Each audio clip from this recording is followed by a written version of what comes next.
नमस्कार माता भगिनींनो, तुमच्यासाठी सर्वात मोठी आणि आनंदाची बातमी म्हणजे लाडक्या बहिणींसाठी अखेर सरकारने दिवाळीसाठी पैसे पाठवले।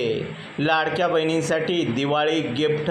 तर माता भगिनींनो, काय सविस्तर बातमी जाणून घेण्यापूर्वी चॅनलवर नवीन असाल तर चॅनलला सबस्क्राईब करा, व्हिडिओला लाईक करा। असेच नवीन व्हिडिओ पाहण्यासाठी लाडकी बहीण अखेर सरकारने पैसे पाठवले। लाडकी बहीण योजनेचा सप्टेंबर महिन्याचा 1500 रुपयाचा हप्ता लवकरच महिलांच्या खात्यात जमा होणार आहे।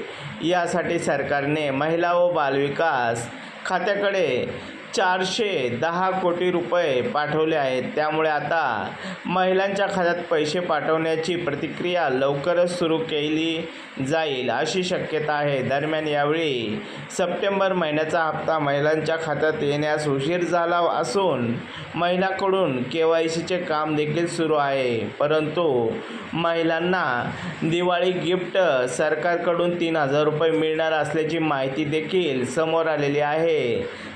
तर माता भगिनींनो, असेच नवनवीन अपडेट पाहण्यासाठी आपल्या चॅनलला सबस्क्राईब करा, व्हिडिओला लाईक करा। पुन्हा भेटूया एका नव्या अपडेटसोबत। जय महाराष्ट्र।